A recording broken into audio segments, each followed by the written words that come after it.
제목 충성의 열매. 무슨 열매라고요? 충성의 열매입니다. 저는 이번 여러분과 함께 열매로 알리라 라고 하는 이 시리즈 설교를 오늘 9번째거든요. 아직 2가지 열매가 더 남아 있고요, 결론이 남아 있기 때문에 오늘 설교하고도 3번 더 남아 있습니다. 그러니까 총 12번의 설교가 되죠. 이 성령의 9가지 열매 시리즈를 준비하면서 제가 배운 게 굉장히 많습니다. 깨달은 게 많고요. 그 중에 한 가지가 뭐냐면 본문을 깊이 연구하지 않았다면 몰랐을 법했던 것인데, 본문을 연구하는 것 때문에 제가 깨달은 것 중에 하나가 뭐냐면 우리 한글 번역의 성령의 9가지 열매가 좀 아쉽게 번역되어진 것에 대한 발견입니다. 충분히 원어의 의미를 좀 드러내지 못하고 있다라는 것이 좀 제가 발견한 것 중에 하나고요. 비근한 예로 2주 전에 자비의 열매 이렇게 이야기했는데, 자비는 영어로 번역하면 mercy잖아요. mercy. 근데 사실은 이 9가지 열매에서 나오는 이 자비는 mercy가 아니고 kindness거든요. 친절함이라고 하는 뜻이라고요. 그래서 사실은 자비와라고로 번역되면 안 되고 친절함과 이게 돼야 된다는 거죠. 성령의 열매는 친절함과라고 하는 것이 더 원어에 가까운 번역인데, 자비와 이렇게 해놓으니까 좀 사랑 비슷한 느낌을 주는 걸 보게 됩니다. 그런데 오늘 저와 여러분이 살펴보는 이 충성이라고 하는 이 번역도 제가 원어를 이제 준비를 하면서 쭉 분석을 하고 파싱을 해보니까 참 아쉬운 번역 중에 또 하나예요. 이게 9가지 열매 중에 오늘 충성을 영어로 번역하면 loyalty입니다. 그렇죠? loyal, allegiance 이런 뜻입니다. 충성하다. 그런데 여기에 나오는 충성을 영어 번역도 그렇고 헬라어 원어 번역도 그렇지 않습니다. 충성에 대한 영어 번역이 뭔지 아세요? faithfulness입니다. faithfulness. 발음이 faithfulness. 신실함. 이런 뜻이거든요. 그걸 faithfulness. 그래서 엄밀히 한국말로 번역하면 충성이라고 번역하면 안 되고 믿음이라고 번역해야 됩니다. 그럼 믿음 중에서도 뭐냐면 믿음이 충만한 상태, faithfulness. faith가 fulness로 있는 것. 그래서 만약에 이걸 번역을 한다면 충성인이라고 번역하면 좀 아쉽고요. 어떻게 해야 되냐면 잘 믿는 믿음 이겁니다. 잘 믿고 이거죠. 따라서 저도 뭐 충성이겠지 생각을 하고 몇 주 전에 벌써 충성에 대한 머릿속에 책 읽으면서 리서치를 많이 해놨는데 그거 오늘 쓸 일이 없더라고요. 준비를 하면서 믿음이라고 하는 것에 대해서 오늘 살펴봐야 하는 것이, 원래 충성이라기보다 충성이라는 의미가 없는 건 아닙니다. 있지만 실제적으로는 잘 믿는 믿음이라고 번역하는 것이 훨씬 맞더라는 겁니다. 왜냐하면 헬라어로 이거 뭐라고 하냐, 피스토스로 되어 있습니다. 피스토스. 이거는 말 그대로 faith입니다. faith. 아시는 분은 아실 겁니다. 그래서 오늘 저와 여러분이 살펴보는 7번째 열매는 충성의 열매가 아니라 믿음의 열매다. 이렇게 해서 오늘 말씀을 진행해 보려고 합니다. 그런데 여러분 지난주 주일 설교 기억하시나요? 지난주 설교가 우리가 하나님의 일과 하나님의 뜻 이거였습니다. 이제 기억나시죠? 그러니까 하나님의 일이라고 하는 것이 뭐라고 그랬습니까? 예수님을 잘 믿는 것이라고 그랬죠. 그래서 지난주 여러분하고 살펴봤던 것도 믿음이고 오늘 금요일 저녁도 살펴볼 것이 믿음입니다. 그런데 조금 달라요. 지난주 주일날 믿음은 여러분의 어느 정도 완성된 믿음을 이야기하고 있다면, 오늘 믿음은 완성을 향해 가는 과정 가운데 있는 믿음을 살펴보려고 합니다. 그래서 지난주에 설교했던 믿음을 대표하는 구절이 베드로전서 1장 7절이라면 너희 믿음의 확실함은 불로 연단하여도 없어질 금보다 더 귀하여 예수 그리스도께서 나타나실 때에 칭찬과 영광과 존귀를 얻게 할 것이니라. 지난 주일날 우리 보았던 믿음은 불로 연단해도 없어질 금보다도 더 귀한 믿음. 그러니까 믿음의 우리가 ultimate goal, 최종 목적이었다면, 말하자면 히브리서 나오는 것처럼 세상이 감당치 못할 믿음을 지난 주일날 제가 1시간 동안 설교를 했다면, 오늘 여러분과 함께 나누는 것은 그 과정에까지 이르는 믿음, 그러니까 자라나가는 믿음, 커져가는 믿음, 성장하는 믿음에 대해서 살펴보려고 합니다. 왜냐하면 오늘 성령의 9가지 뭐라고요? 9가지 뭐? 열매, 여러분 열매가 눈 딱 떴는데 없던 열매가 딱 하고 따먹을 만큼 발갛게 되어 있는 열매는 없죠. 아주 작은 데서부터 열매가 커져가지 않습니까? 그래서 오늘 완성된 과일 같은 열매가 아니라 이제 커져가는 이것이 열매와 더 흡사하기 때문에 오늘 여러분과 함께 그 과정 가운데 있는 믿음, 이미 이루어진 믿음이 아니라 과정 가운데 있는 믿음을 잘 들어보면 오늘 저녁 설교와 지난주 주일 설교를 여러분 합쳐놓으면 믿음의 완성작품이 나오는 겁니다. 준비되셨습니까? 그래서 오늘 저는 여러분과 함께 이 과정 가운데 있는 믿음의 여정 가운데 우리가 기억해야 되는 믿음이 뭔지, 성령의 9가지 열매 중에서 과정 가운데 있는 믿음이 뭔지를 여러분에게 몇 가지로 가르쳐 드리려고 합니다. 첫째, 믿음이 뭔가 하면 믿음은 하나님의 선물이면서 동시에 아니다. 그러니까 선물이라는 겁니까? 아니라는 겁니까? 자, 믿음은 하나님의 선물이면서 동시에 또 아니다. 그게 뭔 말인가? 그러면 믿음도 성령의 열매 중에 하나잖아요. 9가지 열매 중에 하나잖아요. 그러니까 내게 아니고 누구 거죠? 하나님 거죠. 믿음은 하나님께 속해진 거죠. 그러니까 하나님이 성령이 우리 안에 들어오실 때에 성령 안에 믿음이라고 하는 선물도 넣어서 주셨으니까 이 믿음은 하나님이 주시는 선물이 맞나요? 아닌가요? 맞죠? 그러니까 하나님의 선물 맞습니다. 성령님이 맺히는 열매이기 때문에 성령님께 속해 있다가 성령님이 들어오실 때에 함께 들어온 열매이기 때문에 성령님께 속한 선물 맞습니다. 우리가 아무리 만들어내려고 해도 이 믿음의 열매를 만들어낼 수가 없이 하나님이 주셔야 받을 수 있는 선물인 것이 확실합니다. 따라서 우리가 믿음을 받고 싶다고 받을 수 있는 것도 아니고 믿고 싶다고 믿을 수 있는 것도 어떤 면에 있어서 아닙니다. 자, 감이 너무 먹고 싶어요. 보니까 감나무가 하나 있어요. 그래서 감나무 밑에 가서 입을 쫙 벌리고 있어요. 감 떨어질 때까지 기다리는 거죠. 입을 최고로 크게 벌리는 사람에게 감이 떨어지다가 그 입으로 들어갈 것 같아서 감을 막 먹고 싶어서 입을 세게 벌립니다.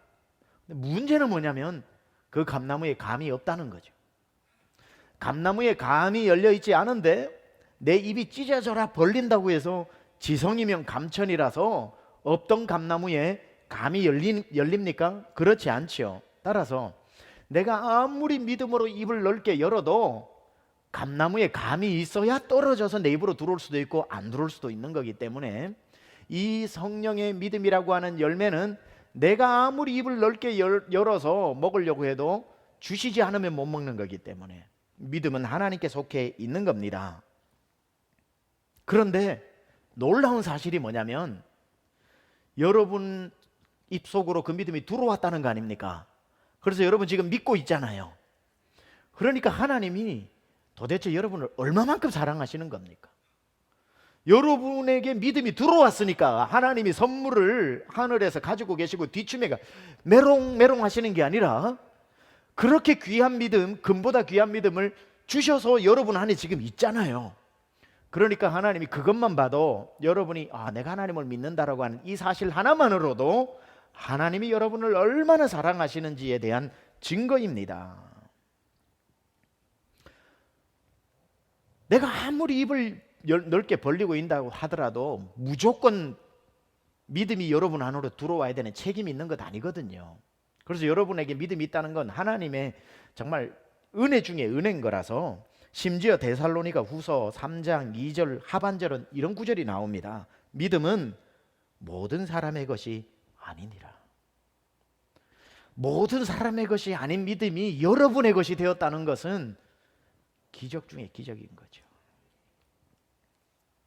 이 믿음을 모든 사람의 그것이 아닌 이 믿음이 누군가인데 그 누군가가 내가 되었다라는 것, 자다가도 깨서 할렐루야 아멘 하고 다시 누워야 될 놀라운 일이 아닐 수가 없습니다.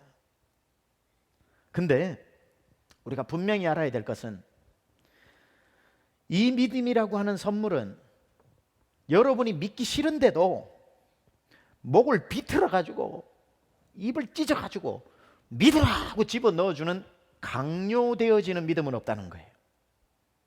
믿음은 하나님이 주시는 선물인 것은 맞는데 이제 그 선물을 받고 안 받고는 영어 한마디 할까요? It's up to you. 하나님이 주시는, 안 주시면은 죽어도 못 받는 거기 때문에 믿음은 하나님으로부터 시작되어지고 하나님이 기분 바이 가슴 맞고 하나님의 주권적인 역사인 것은 맞는데, 그럼에도 불구하고 하나님은 웬일인지 이 믿음을 입을 벌려가지고 집어넣어 주지 않고 It's up to you, 그 믿음을 받느냐 안 받느냐를 우리의 선택에 놓아주셨다는 거죠. 목을 비틀어서 믿게 하시지는 않습니다. 자, 오늘 요거는 좀 중요한 겁니다. 잘 들으셔야 됩니다. 이 믿음이라고 하는 하나님이 보낸 선물 패키지가 하늘나라로부터 여러분에게 택배로 딜리버리 되어져 왔습니다. 자, 이 믿음이라고 하는 이 택배가 모든 사람의 집 앞에 배달이 되었는지, 아니면 하나님이 특별히 주고 싶은 사람 집 앞에만 배달되었는지는 잘 모릅니다. 여러분은 모든 사람 집 앞에 믿음이라고 하는 선물이 택배로 배달되었다고 믿으십니까? 아니면 한 동네에 한 몇 집에만 배달되었다고 믿으십니까? 한 동네에 몇 집 앞에만 배달되었다고 믿으면 여러분은 선택서를 믿는 거고, 리미리를 어토먼을 믿는 거고, 모든 사람 집 앞에 믿음이라는 택배가 배달되었다고 믿으면 여러분은 제너럴 어토먼, 일반 은총을 믿는 겁니다. 하나님이 택배를 주고 싶은 사람 집 앞에만 갖다 놓았을 수도 있고요. 성경은 그렇게 얘기하는 구절도 있고요. 하나님은 아니다, 모든 사람 집 앞에 믿음이라고 하는 선물을 배달시켜 주셨다, 십자가의 죽으심으로 라고 하는 구절도 성경에 나오고 있고, 이거는 개혁주의 시작된 지 지금 종교개혁 500년 동안 좁혀지지 않는 의견입니다. 왜냐하면 성경은 몇몇 집 앞에 배달됐다는 데도 있고 모든 집 앞에 배달됐다는 데도 있기 때문에 그거는 제가 천국 가서 물어봐야 될 일이고, 하나님 몇몇 집 앞에 배달된 게 우리 집 앞에 온 거였습니까?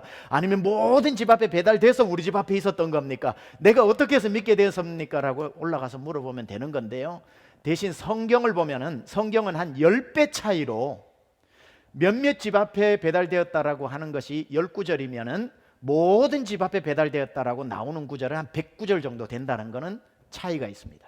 그래서 10구절도 성경은 성경이니까 맞고 100구절도 성경은 성경이니까 맞겠지만 한 10배 정도 모든 집 앞에 배달되었다라고 하고 있고, 저는 지금 그렇게 믿고 있는 거예요. 모든 집 앞에 믿음이라는 기회가 배달되어졌다. 강력하게 지지하는 구절이 사도행전 2장 21절 같은 게 대표적인 구절이죠. 누구든지 주의 이름을 부르는 자는 구원을 받으리라. 영어로 everyone, 누구든지, 그러니까 모든 사람에게 기회가 주어졌다는 것이고요. 디모데전서 2장 4절도 이렇게 말씀합니다.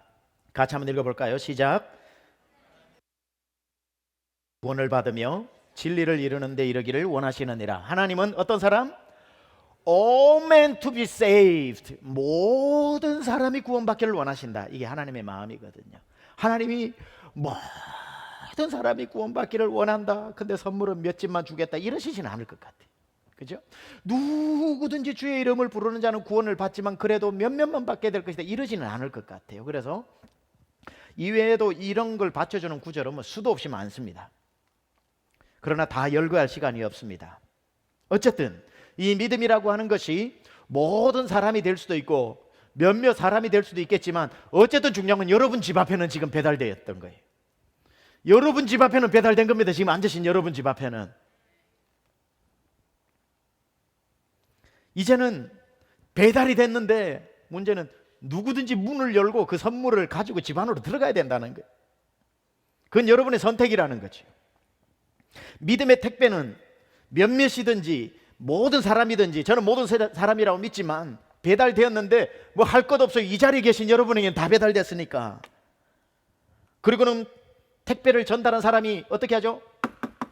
택배요 하고 갑니다. 그러면 택배가 온 거죠. 그럼 문을 열고 아마존에서 왔든지 어디서 왔든지 가지고 들어가야 되는 거죠.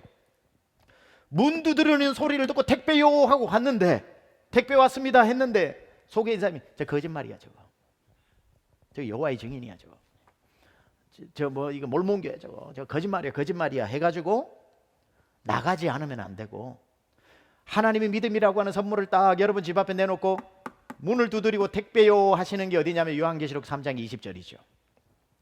볼지어다 내가 문 밖에 서서 두드리노니 누구든지 내 음성을 듣고 문을 열면, 문을 깨고 아닙니다, 문을 열면 내가 그에게로 들어가 그와 더불어 먹고 그는 나와 더불어 먹으리라. 이게 지금 문 두드리면서 택배 왔소 하는 겁니다.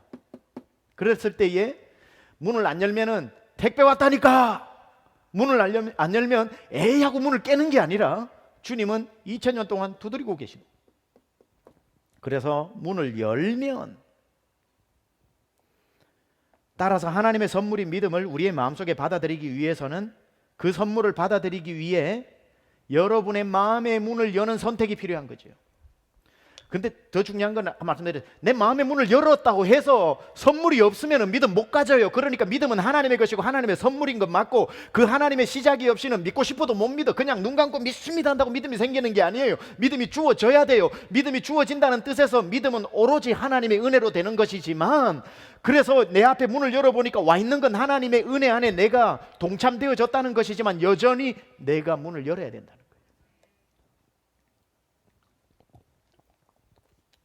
그래서 바울은 로마서 1장 16, 17절 개신교에서 가장 중요한 구절이죠. 이신칭이 justification by faith가 나온 구절인데, 이 믿음을 두 가지 종류의 믿음으로 나누고 있습니다.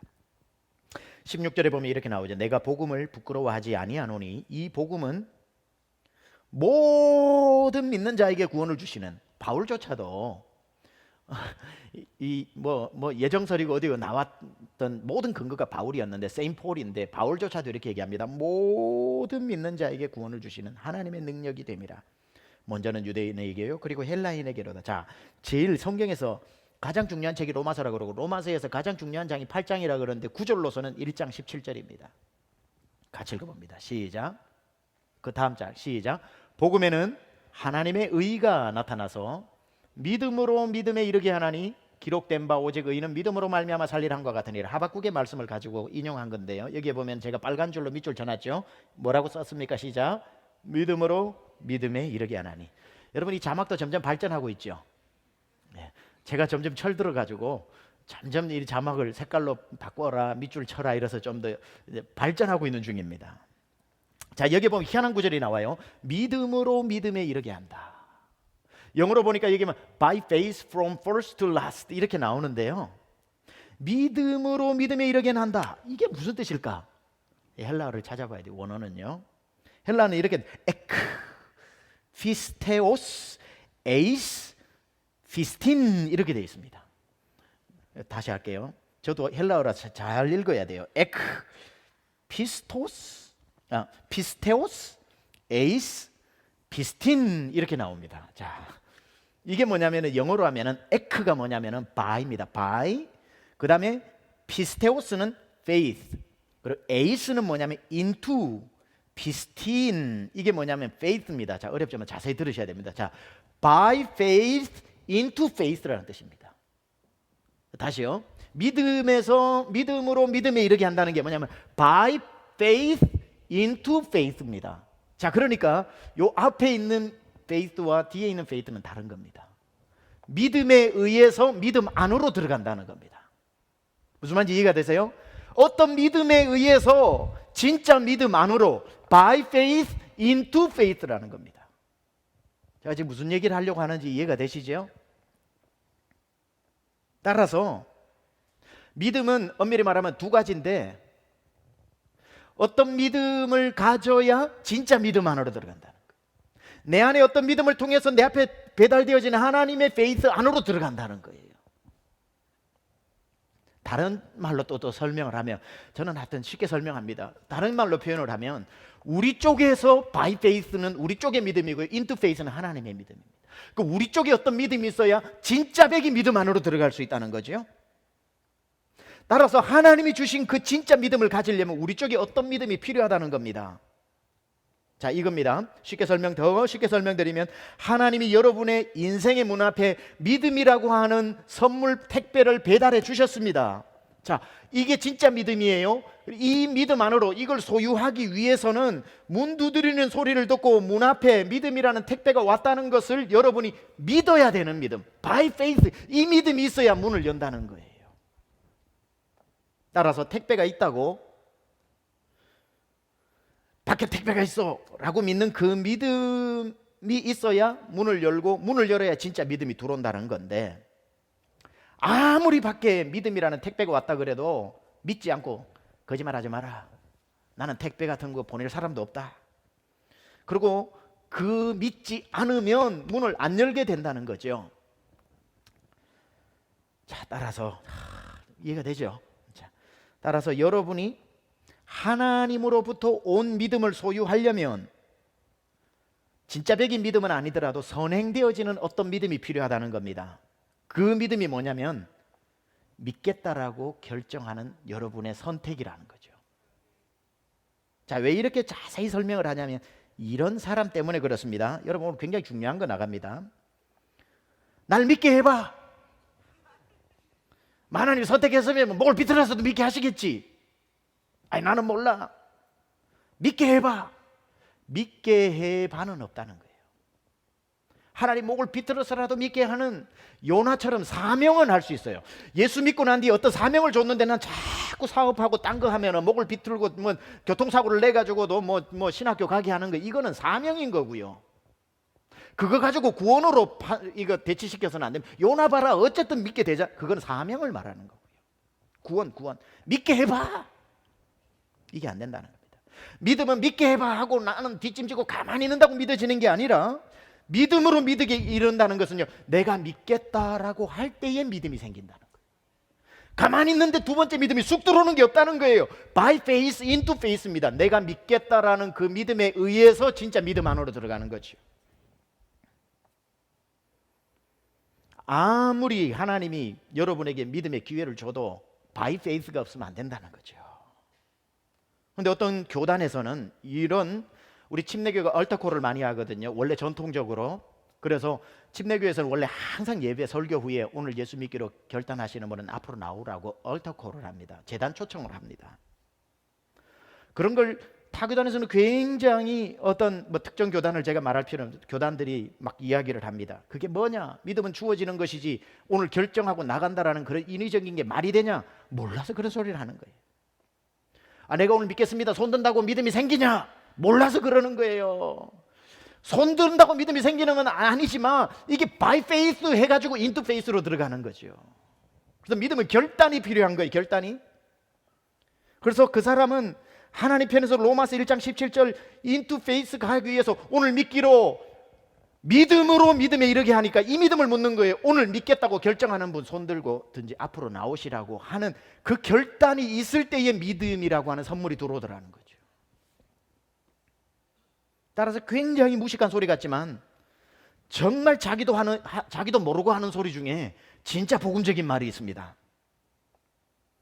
이런 사람들을 향해서 이런 사람이 있죠. 난 안 믿긴다. 도저히 안 믿긴다. 난 못 믿겠다. 안 믿긴다. 하는 사람 답답해서 옆에서 이렇게 얘기하는 사람 있죠. 아, 그냥 믿어.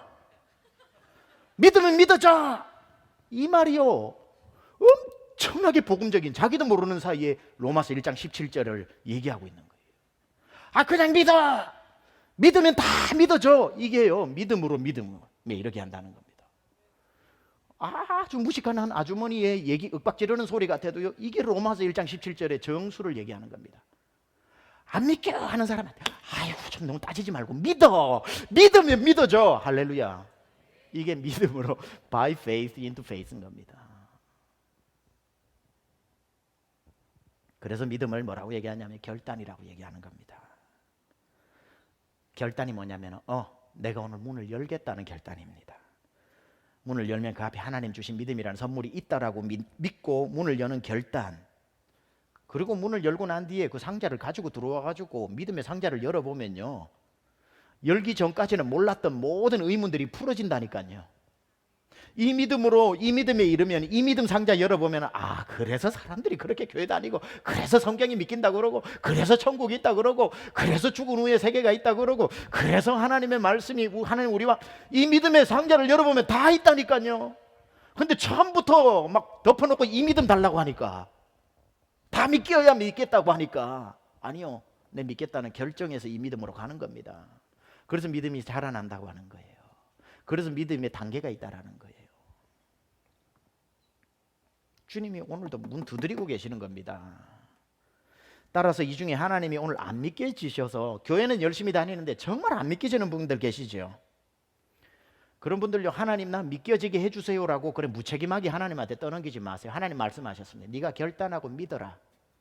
그러면 나의 믿음이 네 안으로 선물로 배달될 것이다. 오늘 저녁 그 밤 되시기를 원합니다. 여러분에게 산을 옮길 만한 믿음을 얘기하는 게 아니고 성경에 1.1핵도 틀림없다고 다 창세기 1장부터 요한계시록 22장까지 다 믿는 그 믿음을 믿으라고 얘기하는 게 아니고 예수님이 모든 행하셨던 기적을 다 믿으라는 것도 아니고 오늘 그 믿음은요, 믿음 안으로 들어가서 믿어지는 것이고요. 오늘 여러분에게 어디 전도 초청이나 구주의 사랑 페스티벌 때도 제가 이 얘기를 할 겁니다. 할 때에 오늘 믿으라고 하는 것을 믿기로 결정하라는 거예요. 아니 첫날 뭐가 다 믿어진단 말입니까? 믿기로 결정하는 by faith의 믿음을 가지라는 거죠. 그래서 내가 오늘 믿기로 결정합니다 라고 하나님 앞에 결단하라는 거죠. 금요일 성령 집회 오늘 다 믿으시겠지만 오늘 이 설교 듣다가 그거였었어? 그러면 내가 오늘 내 마음을 한번 결정하고 믿지 라고 안 믿었는데 뭐 숨길 필요 뭐 있습니까? 오늘 나는 그 결정하고 믿겠습니다라고 처음 그 마음이 들어서 처음 이 설교를 들어보고 아 그거였구나 하고 이해돼서 믿겠습니다 하는 분 있다면 손 한번 들어보세요. 아멘, 할렐루야. 계시다니까요, 우리 한 분. 바로 그겁니다. 할렐루야. 오늘 결정하신 그분은 믿음 안으로 들어오신 거예요. 그리고 믿음 여행을 시작하시는 거예요. 이게요, 막 슬픈 연주를 해가지고 불 다 끄고 아무도 보지 않습니다. 옆 사람도 보지 않습니다. 당신과 하나님만이 아는 겁니다. 옆 사람에게 들리지 않도록 조용히 손을 드세요. 이럴 필요가 없는 거예요. 다 봐도 내가 오늘 믿습니다 하고 하나님 앞에 by faith 믿음으로 고백을 하면 하나님이 나를 into faith로 데리고 들어가실 거라는 거죠. 할렐루야, 축하드립니다. 감사합니다. 교회 오래 다니시고 믿음 좋으신 분이시지만 이런 설교를 듣고 저런 결단하는 믿음이 더 큰 믿음입니다. 사실은 눈치 안 보고 손 드는 믿음이 더 큰 믿음이죠. 집에 가서 이 들걸 혼자 방에서 주여 내가 이제 듭니다 뭐 그래도 괜찮아요. 믿음은 개인적으로 받을 수 있는 거니까. 그래서 제가 처음에 믿음이란 뭔가 하나님의 선물이면서 동시에 아니라고 얘기한 이유가 바로 거기에 있는 것입니다. 두 번째, 우리 믿음에 대해서 또 믿음 해부학입니다. 오늘 또 하나의 믿음은 뭐냐? 믿음은 자랄 뿐 아니라 변하기도 한다. 이거 잘 알아야 됩니다. 여러분 안에 믿음 들어왔다고 이제 뭐 승승장구하면서 믿음이 가만 놔둬도 자랄 것 같아요? 천만에요. 믿음이 얼마나 귀한 건데 사탄이 가만 놔두겠습니까? 자라는 믿음도 있지만 변질되는 믿음도 있더라고요. 그래서 믿음 이제 오늘부터 예수 믿기로 했고 아니 몇 년 전부터 예수 믿기로 했다고 여러분 믿음을 방치시켜 두면 안 됩니다. 그거 저절로 자라지 않습니다. 여러분 저절로 놔두는 열매는 돌배, 돌복숭아, 돌사과가 돼버리는 거죠. 못 먹습니다. 떫고 딱딱하고 태태태 뱉어버리는 겁니다. 그래서 선줄로 생각하는 자는 넘어질까 조심하라 이야기했죠. 여러분 믿음 관리 잘해야 됩니다. 가만 여러분 안에 들어왔다고 믿음이 열매라고 해서 저절로 자라는 거 아닙니다. 열매는 갖고 와야 되는 겁니다. 오늘은 산을 옮길 만한 믿음이 있어서 자신감 있게 침대에 들어가서 누웠지만 내일 아침에는 그 믿음 어디로 갔는지 다 도둑맞을 수도 있다는 겁니다. 과일이 나무에 달려 자라다가도 벌레들이 와서 파먹죠. 새들이 쪼아먹죠. 관리 안 하면 산산조각 나버립니다. 그 믿음의 열매는. 오늘 열매라고 했잖아요. 열매. 믿음이 열매라고. 여러분 믿음 관리 잘 안 하면요, 체력 안 키워놓으면요, 바람 조금만 불면 우수수 떨어져 다 썩어버립니다. 열매라는 걸 기억하십시오. 열매. 그래서 여러분 안에 있는 이 믿음의 열매를 가만 놔둔다고 자란다고 생각하면 안 되고요, 이거는 변하기도 하기 때문에 조심해야 될 걸 말씀드리겠습니다. 여러분의 믿음을 관리하는 조심해야 될 것 중에 첫 번째는 뭐냐면 벌레나 새를 조심해야 됩니다. 벌레나 새. 과일을 키워보면요, 이 벌레나 새, 뭐 유기농으로 해가지고 요즘 벌레가 있어야 먹다가 벌레 나면 옛날에 에이 재수 없어 이런 데서 벌레다 막 좋아한다고 그러는데, 뭐 그런 비유 말고, 여러분 과일들이 있는 당분이 있는 곳에는 반드시 벌레들이 있고요, 거기에는 새들이 와서 쪼아먹게 달려듭니다. 그래서 여러분 과일을 정말 내다 팜직하게 잘 만들고 먹음직하게 만들려면은 벌레가 못 쫓아오게 약을 쳐야 되는 거죠. 약을. 여러분 우리의 믿음의 열매도 벌레나 새들이 와서 여러분의 믿음을 쪼아먹기 위해 달려듭니다. 그럴 때 약을 쳐야 됩니다. 여러분 믿음에 약을 쳐야 된다고요. 무슨 약을 쳐야 되는 줄 아세요? 신약과 구약을 쳐야 됩니다. 그래서 여러분 하나님의 말씀으로 무장해야 된다는 거예요. 신약과 구약으로 믿음, 말씀을 떠난 믿음은요 흔들립니다. 비가 나고 창수가 날 때 다 쓰러져 버리는 겁니다. 마태복음 7장에 비가 나고 창수가 날 때 쓰러지는 모래 위에 세운 집이 있단 말이죠. 그래서 과일도 약을 쳐야 되듯이 벌레 잡으려면은 여러분의 믿음을 갉아먹기 위해 오는 벌레가 있으면 신약 구약을 잘 치시기 바랍니다. 그래야 벌레나 새들이 갉아먹지 못합니다. 믿음 좀 잘하려고 하고 은혜 좀 받아보세요. 기가 막히게 벌레나 새들이 찾아옵니다, 여러분에게. 그리고는 여러분이 이쁘게 자라가는 그 믿음의 과일을 막 쪼아 먹어요. 갉아먹습니다. 여러분이 믿음으로 막 열심히 하는 것에 대해서 옆에 와가지고 사람들이 이렇게 얘기하죠. 그 믿음을 무너뜨리는 거예요. 야, 대충 믿어. 그렇게 안 믿어도 다 천국 가. 유별나게 믿지 마. 그렇게 해놓고 나중에 후회한다. 지금 은혜 받아가지고 정신없을 때 화끈하게 주를 섬기다가 한 5년 지나가 제정신 들어오면 다 본전 생각 날걸. 나도 해봤어. Been there, done that. 너무 그러지 마. 이게 옆에 찾아온 믿음의 벌레들입니다. 새들입니다. 믿음 쪼아먹는 거예요. 여러분 파먹는 겁니다. 그때에 그래? 미리 말해줘서 고마워요 이러면 안 되고요. 신약과 구약 딱 쳐가지고요 하나님의 말씀으로 읽으면서 대적해야 되는 거예요. 그런 사탄의 속삭임을 잡아 약을 쳐버려야 되는 거예요. 하나님의 말씀으로 대적하고. 자꾸 여러분이 믿음으로 하는 행동을 폄하시킵니다. 너무 그러지만 너무 튀면 사람들한테 미움받는다, 왕따 당한다, 오자마자 교회에서 너무 열심히 하면 사람이 주목받으면 교회 생활 오래 하기 힘들걸. 그래서 잘하는 믿음을 자꾸 밟으려고 하는 거예요. 그때 하나님 말씀 다 읽으면서 말씀 위에 굳게 서리라. 굳게 서리, 굳게 서리. 주의 약속하신 말씀 위에 굳게 서리. 신약과 구약을 확 뿌려버리는 거예요. 우리 몸에서 신약 구약 냄새 나면 벌레 안 옵니다. 여러분 나무에서 약 냄새 나면 벌레 오다가다 도망갑니다. 왜 벌레가 아무렇지도 않게 오는 줄 아세요? 여러분의 몸에서 신약 구약 말씀 냄새가 안 나서 그래요. 말씀을 자꾸 읽어놓으면 말씀 냄새가 나서 사탄이 오다가 냄새하고 갑니다. 그래서 항상 말씀으로 무장하는 거죠. 말씀으로 무장하는 겁니다. 마태복음 13장에도 마음에 뿌려진 씨앗을 누가 와서 쫓아 먹어요? 새들이 와서 주워 먹는다고 합시다. 쫓아 먹는다는 말은 전라도 말입니까? 어느 나라 말입니까? 누가 주워 먹어요? 새들이 와서. 여러분 새들을 경계해야 됩니다. 근데 벌레하고 또 새들이 좀 다른 것 같아요. 새는요 날아왔다가 날아가고 벌레는 와서 딱 붙어가지고 민구지 이거 막 파고 들고 막 그냥 핥아 먹고 이거 어디 가지도 않아. 벌레는 옆에 그냥 가장 친한 친구로 그냥 주일 예배 딱 마치면 와가 발짝 딱 끼는 거야 그냥. 그래가지고 막 저녁까지 하고 그냥 해가지고 계속 그 믿음을 갉아먹는. 너무 그러지 마, 너무 그러지 마, 너무 그러지 마. 나랑 그냥 놀러 가. 나랑 뭐 저녁에 기도할. 금요일 저녁 뭐해? 내가 좋은데 봤는데 맛있는 데 있다는데 해가지고 벌레는 붙어가지고 그냥 빨아먹는 거예요. 새는 그게 아니에요. 날아왔다가 팍 쪼아먹고 또 날아가 버리고 이곳저곳 정처 없이 날아다니면서 우리 성도인 것 같기도 하고 저쪽 교회의 성도인 것 같기도 하고 어느 때 보면 우리 교회 와서 예배드리고 있고 어느 때 보면 저 교회인 것 같고 교회 등록을 이쪽으로 했는지 아직 저쪽에 남아있는지도 애매하고 정처 없이 날아다니면서 알고 보니까 한 4교회는 기본으로 다니고 있고 누가 담임 목사인지 담임 목사들끼리도 헷갈리고 모여가지고 와 우리 교회 신앙 좋은 사람 있다고 얘기해보면 4명이 모이는데 한 사람 얘기하고 있고 그런 새처럼 날아다니는 철새교인들 이 교회 저 교회 정처 없이 돌아다니면서 희한하게 믿음 좀 잘하려고 하는 사람 알아내가지고 그 믿음 싹 그냥 도둑질하고 믿음이 이쁘게 자라는 사람 마음이 착하잖아요. 믿음이 들어오니까 원래 착해서 착한 게 아니라 믿음이 들어오니까 착해진 건데 그러니까 마음대로 부려먹는 거예요 가서. 그래서 그 믿음들 다 그냥 안 좋은 말 나쁜 말 뭐 내가 뭐 다 경험해봤는데 뭐 어쩌고. 그렇게 믿음 딱 도둑질하면은 또 미련 없이 또 날아가 버리고. 여러분, 벌레를 쫓는 데는 뭐가 특효약이라고 그랬어요? 신약과 구약. 새를 쫓는 데는 뭐가 특효약인 줄 아세요? 어릴 적에 저희 동네는 그 참새 쫓는 날이 있었습니다. 시골에 계신 분들은 그런 경험들 다 하셨을 텐데, 여러분, 벼가 잘 익어갈 때요, 참새 떼가 와가지고 다 그거 벼 이삭을 쪼아 먹어버리면요, 타작하면은 전부 쭉정이밖에 안 나옵니다.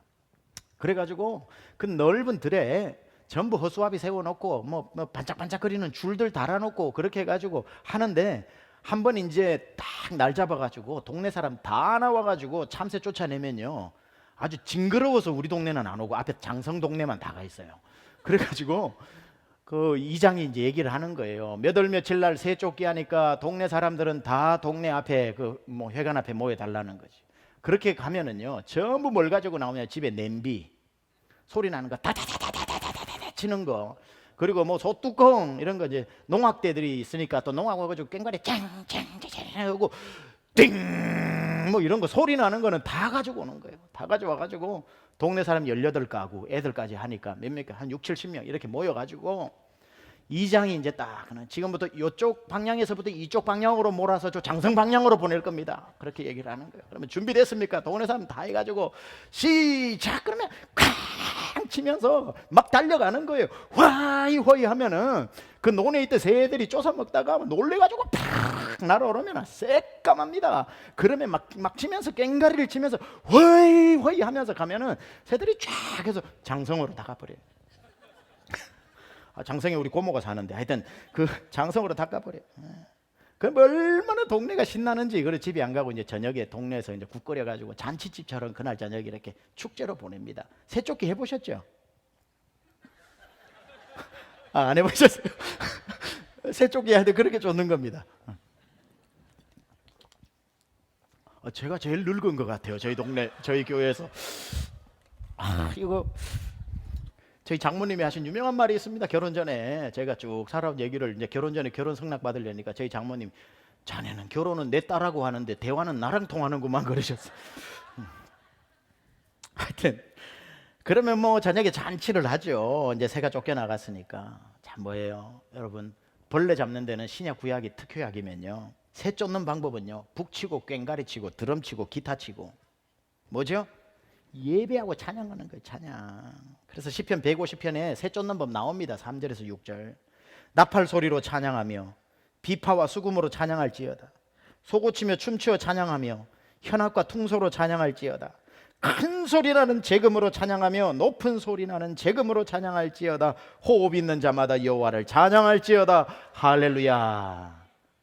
그러니까 새들이 얼씬도 못하도록 그냥 박수치고 춤추고 할렐루야 허이 허이 새 쫓는 소리처럼 우리의 허이 허이가 뭐죠? 할렐루야 아멘 하면서 예배하고 찬양하는 사람에게는 새들이 오다가도 도망갑니다. 막 여러분의 믿음을 흔들어 놓고 듣지 않아도 되는 얘기들이 옆에 오면은 얘기를 하는 게, 호흡 있는 나 최병나가 여호와를 찬양할지어다 할렐루야 아멘 하면은 한 길로 와서 7길로 사라지는 겁니다. 따라서 우리의 믿음은요, 가만 놔둔다고 자라는 게 아니라 변질되기도 한다는 걸 늘 생각해야 됩니다. 믿음이 변하기도 할 뿐 아니라 믿음이 흔적도 없이 사라져 버리기도 합니다. 일단 여러분 안에 들어온 믿음 안전하다고 착각하지 마세요. 이제부터 그 믿음을 지켜내는 게 중요한 겁니다. 보란듯이 믿음의 항구에 순풍에 돛단 듯이 믿음의 항해를 시작을 했음에도 불구하고 목적지에 못 가고 중간에 파선해서 믿음에서 파선당한 사람들이 얼마나 많은지 모릅니다. 이것에 대해서 디모데전서 1장 19절에서 20절은 이렇게 말씀하고 있지요. 믿음과 착한 양심을 가지라. 뭘 가지라고요? 믿음을 가지라. 착한 양심을 가지라. 어떤 이들은 이 양심을 버렸고 그 믿음에 관하여는 파선하였느니라. 그 가운데 후메네오와 알렉산더가 있으니. 보세요. 믿음 좋았던 사람 중에서도요, 믿음에 파선을 해버리는 사람이 있고요, 이름도 명시되어 있습니다. 후메네오와 알렉산더가 있다고. 여러분, 믿음 배 띄웠다고 목적지에 도착하는 게 아니라 중간에 파선하는 사람이 있다고요. 여러분, 이 믿음이 하루 만에 바뀌고요, 아니 1시간 만에도 바뀌는 믿음입니다. 관리 잘해야 됩니다. 베드로 보세요. 예수님 물리로 걸어오니까 12제자는 다 숨었는데 베드로의 믿음이 얼마나 대단한지, 주여 주시거든 명하여 나로 물리를 걷게 하소서 오라 하니 물리를 걸어버리는 믿음. 세상에 베드로 같은 믿음이 어디 있습니까? 이 중에 물리를 걷는 믿음이 있습니까? 베드로 같은 믿음이 어디 있어요? 그러나 그 믿음이 있다가 풍랑을 보고 무서워 빠져드는지라 예수께서 오시사 손을 잡고 올리시면서 하신 말씀이 믿음이 적은 자여. 단 10분 만에 태산같이 물리를 걷는 믿음도요, 물속으로 빠지는 작은 믿음이라고 책망받는 믿음으로 변할진데 우리의 믿음이 어떻게 안전할 수 있겠습니까? 날마다 십자가 붙잡아야지. 날마다 금요 성령 집회 나와서, 여러분, 우리는 지난주의 믿음으로 사는 게 아니라 오늘 믿음으로 사는 겁니다. 태산 같은 믿음도 파도 앞에 무너지는데, 선줄로 생각하는 자 넘어질까 조심하라 했는데, 불 같은 믿음이라고 자만하지 마세요. 내일 당장 얼음 같은 믿음 될 수도 있습니다. 열매는 하루아침에 막 최고급 하나에 5만 원씩 하는 그런 부사가 되고 그런 배가 되는 게 아니라 조그마한 씨앗인데 벌레 조심하고 새 조심해서 키워내야 명품 사과가 되는 거 아닙니까? 믿음을 잃어버리지 않기 위해서 벌레 조심하라, 새 조심하라, 또 하나 조심해야 되는 게 뭔 줄 아세요? 이게 바람 조심하는 겁니다. 바람. 이게 전체 믿음 3가지 중에 2가지 중에 3번째입니다. 바람. 과일이 아무리 벌레 조심하고 아무리 새 조심해서 굵어졌다고 해도 바람을 조심하지 않으면 툭 떨어져 버리면 썩어버립니다. 신앙생활도 바람을 잘 타야 되는데요, 여러분이 평생 타야 할 바람은 성령의 바람밖에 없는 줄 믿습니다. 싱숭생숭한 바람은 타지도 마세요. 성령의 바람만 타야지. 싱숭생숭한 바람을 타가지고 어제는 믿음이 있는 것 같다가 오늘은 아이고 무슨 바람이 불었는지 싱숭생숭해져서. 여러분, 신앙생활은 성령 바람 타야지 사람들 이리저리 몰려다니는 그 바람 타면 안 됩니다. 일명 철새 같은 믿음 가져서는 안 됩니다.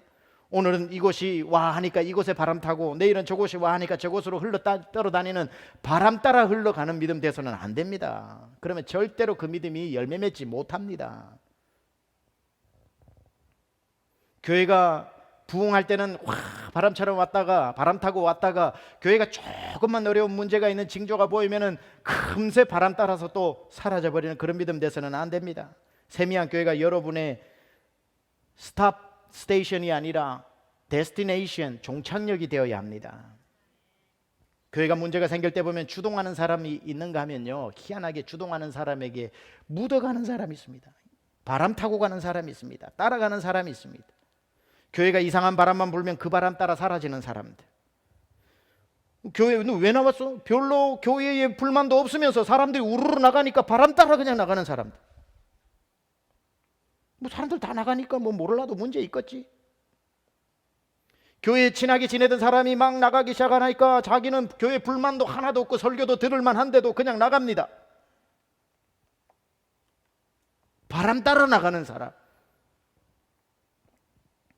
우리 교회 신앙생활 하다가 초기에 얘기합니다. 아주 초기에 한 60명 될 때 20명 데리고 나간 성도가 있습니다. 60명 될 때 20명이면 3분의 1이 나가는 겁니다. 3분의 1이.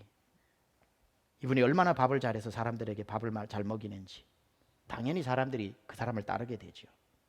근데 그 사람이 떠나니까요, 밥 먹었던 사람은 다 떠나대요. 밥 얻어 먹었던 사람은 다 떠납니다. 한 20명 떠났습니다. 얼마나 원망스러운지 몰라요. 근데 그 사람도 원망스럽지만 희한하게 더 원망스러운 사람은 나랑 문제도 없는데 바람 따라 나가는 사람도 원망스럽더라고요.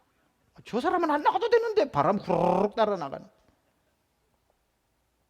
문제는 주동해서 나간 사람이지만 그렇게 아무 이유 없이 따라 나간 사람은 다 믿음 버려버리더라는 거예요. 교회를 안 나가요. 좋은 교회 만나서 나가면 또 그나마 다행인데, 아유 교회 별거 없다고. 아니 따라 나가는 정도 믿음인데 무슨 길을 쓰고 딴 교회를 찾겠어요? 안 나가고 말지. 근데 그렇게 주동해서 나간 사람은 경제적으로 어려워 타주에 가서 다시 재기를 시도했습니다. 세월이 흐르다 보니까 그 지역으로 제가 설교도 하러 가게 되고 부흥회도 하러 가게 되고 해서 한두 번 만나게 되었는데, 워낙 경제의 고난을 겪다 보니까 이렇게 만나보니까 상태가 많이 좋아져 보이고 믿음도 있어 보였습니다.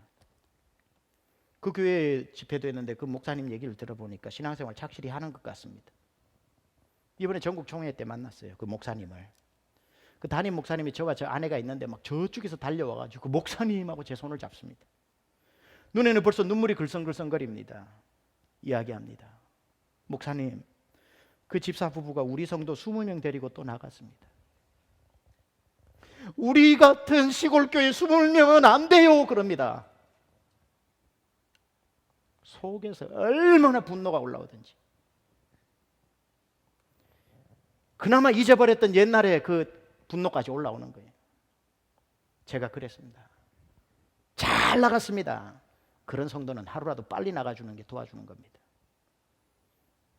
기도합시다 하고 저희 아내랑 그 목사님이랑 제가 3명이 같이 손을 잡고 간절하게 기도해 주는데 저도 눈물이 나고 그 목사님도 눈물이 나고 아내도 눈물이 나고. 주동은 한두 사람이 하지만 바람 따라 나가는 사람들이 있다고요. 바람 따라 흔들리는 사람들. 그 사람들 믿음 다 잃어버려요. 주동한 사람은 또 어디 가가지고 한 자리 하겠죠. 믿음이 자라려면 벌레 조심하시고, 가까운 사람이죠. 새 조심하시고, 불어오는 바람에 흔들리지 않아야 됩니다. 그래야 믿음이 자라는 겁니다, 여러분. 가만 놔둔다고 믿음 교회 다닌 지 5년 됐다고 10년 됐다고 여러분 믿음 자란다고 착각하지 마세요. 이건 갖고 해야 되는 거예요. 갖고 해야 되는 거예요. 마지막으로 세 번째 믿음이 뭐냐? 믿음은 완성품이 아니다. 완성품이 아니다. 오늘 충성으로 번역된 단어가 faithfulness라고 그랬습니다. 이 faithfulness가 뭐냐면은 제가 오늘 설교를 조금 길게 한다고 미리 말씀드렸기 때문에 아무 불만 없는 줄 믿습니다. faithfulness. 그러니까 곧 한 사람을 향해, 한 분을 향해서 변함없는 마음. 그러니까 목적지에 도착한 게 아니라, 완성품이 아니라 on the way. 믿음은 완성품이 아니라 늘 믿음이 연약하다는 거죠, 사람이. 불로 연단하여도 태워도 타지 않는 믿음에 이르지 않았다는 거예요, 아직 우리가. 완성품이 아니라 만들어져 가고 있는 거죠. 기분 전환하기 위해 옆에 분하고 인사합시다. 당신의 믿음은 만들어져 가고 있습니다 하고 좀 권면합시다. 대표적인 사람이 아브라함 같은 사람이죠. 여러분, 우리는 아브라함을 믿음의 조상이라고 얘기합니다. 그런데 한번 보세요. 믿음의 조상 아브라함이 창세기 12장에서 너는 본토 친척 아버지 집을 떠나 가라 라고 했을 때에 그날부터 그의 믿음이 불로 연단해도 타지 않는 믿음으로 된 게 아니라 그가 그 믿음의 조상에 이르기까지의 여정을 한번 보라고요. 얼마나 많이 무너졌는가. 그래서 하나님이 이렇게 성경은 얘기하지 않습니다. 너는 본토 친척 아비 집을 떠나 내가 내게 지시한 땅으로 가라, 안 그랬습니다. 데스티네이션을 안 줬습니다. 지시할 땅으로 가라 그랬습니다. 이게 믿음 생활입니다. 믿음은요, 종착역을 다 보고 가는 게 아니에요. 내일 무슨 일이 일어날지 몰라. 지시할 땅이라고 그래서 하나님이 이 아브라함을 불러놓고도 한 발 한 발 하란으로 인도하고 가나안으로 들어가는가 싶었는데 다시 애굽으로 내려가고, 애굽인가 싶었는데 다시 브엘세바로 가게 하고 다시 가나안으로 가게 하고, 하나님이 그를 지시할 땅으로 매일매일 조금씩 보여주는 신앙은 한 발 한 발 가는 거다. 그러다 보니까 무슨 믿음이 뭐 대단한 장군 같은 믿음이 아니라 그가 얼마나 많이 실수를 합니까? 믿음의 조상이라고 하기에는 자기의 아내를 여동생이라고 2번이나 속이는가 하면 무서워서 믿음의 사람으로는 할 수 없는 일이지요. 아니, 이 중에 여러분 그 장가간 남편들이 좀 어려움이 있다고 여러분의 아내를 여동생이라고 누구한테 속이겠습니까?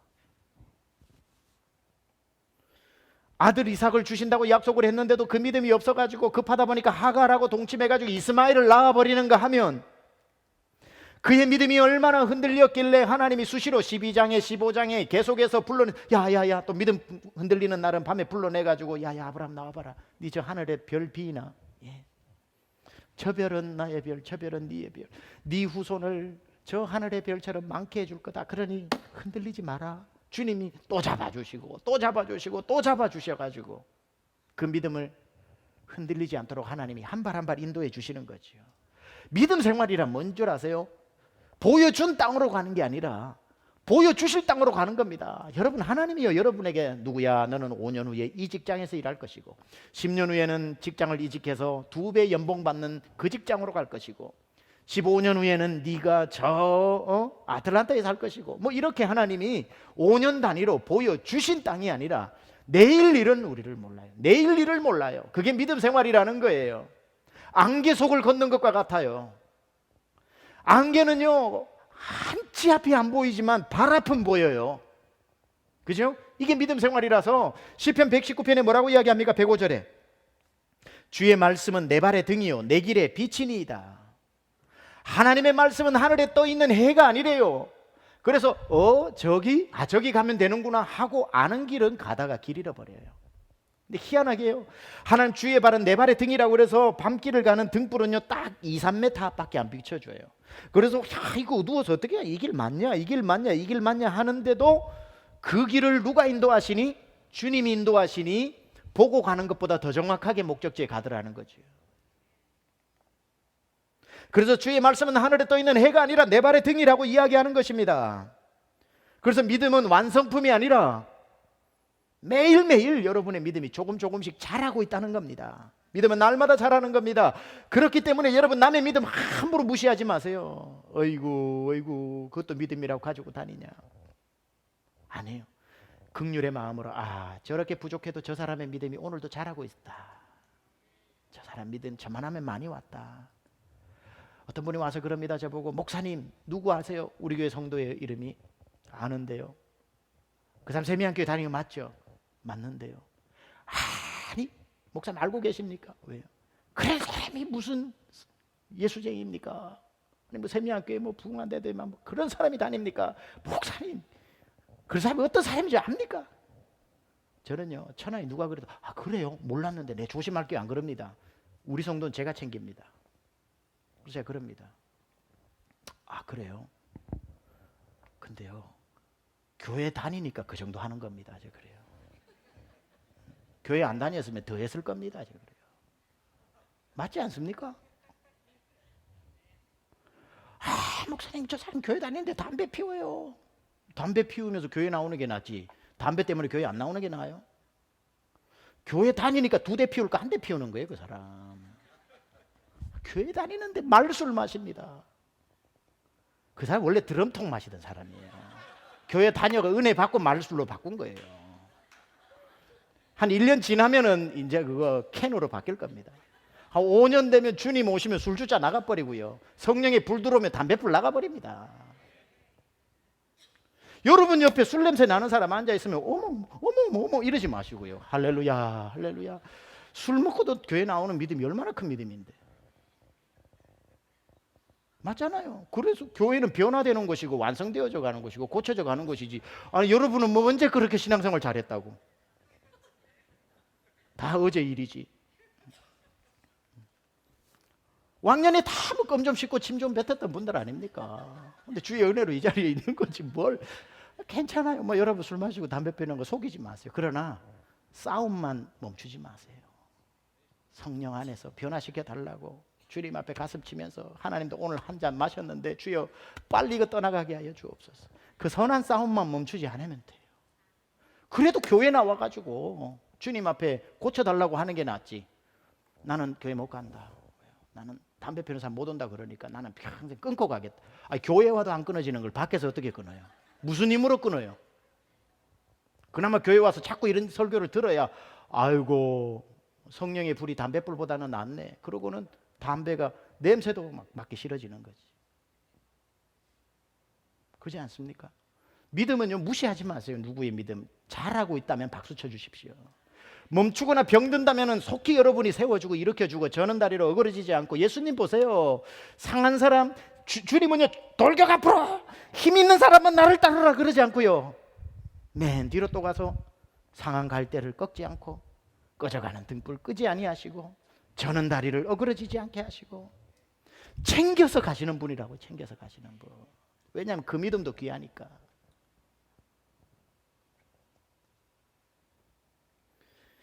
그래서 여러분, 오늘 저는 여러분에게 믿음에 대해서 이렇게 질문 안 합니다. 여러분 믿음 좋습니까? 라고 안 묻습니다. 좋은 믿음은요, 오늘 불 같은 믿음 내일 얼음 같은 믿음 되더라고요.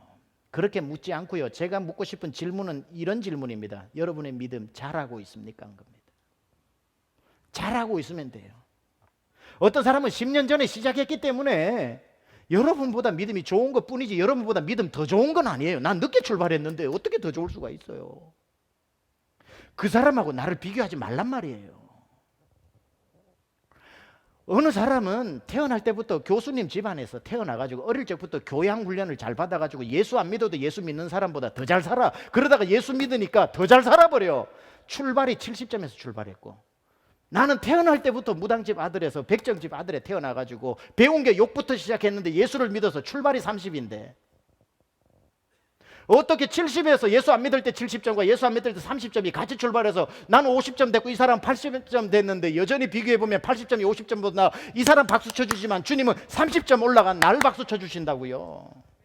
하나님께는 우수상 없어요. 진보상 있지. 하나님께는 우수상 없어요. 진보상 있지. 변해가고 있느냐는 거. 그 사람이 예전에 어떻게 살았는지 여러분 어떻게 알고 그 믿음을 판단합니까? 그만만 해도 잘하는 거지. 그만만 해도 길을 쓰고 오는 거지. 그만만 해도 주님의 그 대열에 이탈하지 않으려고 몸부림치는 거지. 마무리할게요.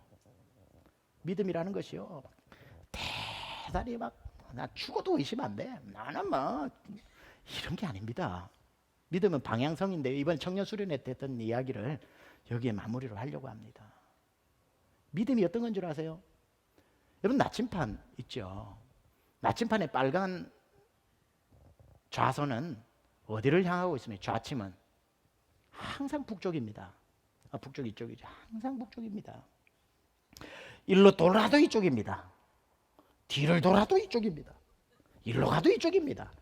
항상 빨간 쪽 좌침은 북쪽을 향해 있습니다. 맞죠? 이 나침판이 만들어지기 전에도 하나님이 만들어 놓은 나침판이 있습니다. 뭐죠? 북극성이죠.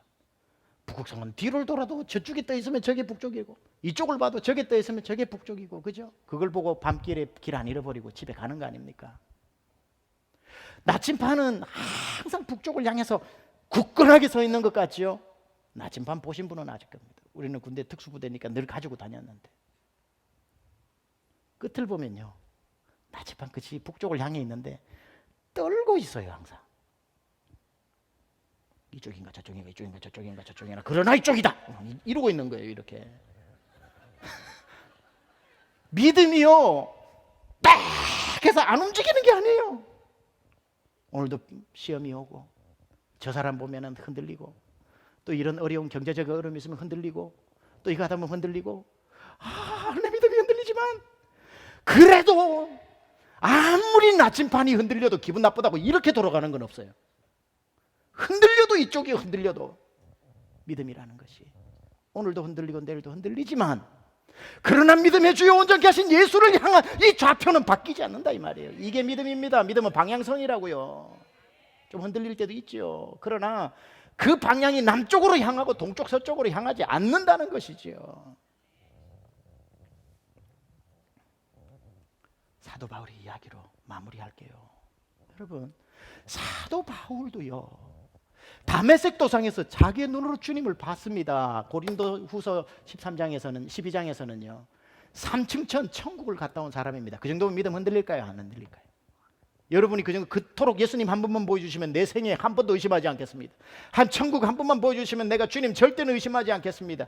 여러분, 주님 눈으로 봤고 천국 갔다 온 바울이 평생 살면서 그의 믿음은 안 흔들렸을까요? 그는 그렇게 이해하지 않습니다. 죽기 전에 디모데후서를 쓰게 되고, 디모데후서는 4장으로 되어 있는데 마지막 책에 4장에 그가 자기 인생 가운데 뭐라고 고백하는 줄 아세요? 죽기에 딱 임박했을 때 안도의 한숨을 쉬면서 이렇게 얘기합니다. 전제와 같이 내가 벌써 부어지고 나의 떠날 시각이 가까웠도다. 나는 선한 싸움을 싸우고 나의 달려갈 길을 마치고 믿음을 지켰으니. 바울도 믿음 지키면서 살았대요. 우리는 생각합니다. 바울 같은 경험만 하면 내 믿음 안 흔들릴 거라고. 바울이요, 복음 전하다가 감옥에 들어가서 죽을 고비를 넘기고 태장으로 맞고 강의 위험, 강도의 위험이 있을 때에 안 흔들렸을까요? 주님 계신데 왜 이래요? 주님 계신데 내가 왜 이래 힘들어요? 주님 계신 거 분명한데 내가 왜 어려움을 당해요? 하고 믿음을 버리고 싶었을 때가 얼마나 많겠습니까만은 그때마다 자기가 믿음을 지켰다고요. 아니야, 그래도 계셔. 흔들리지만 그래도 주님을 바라봐야 돼.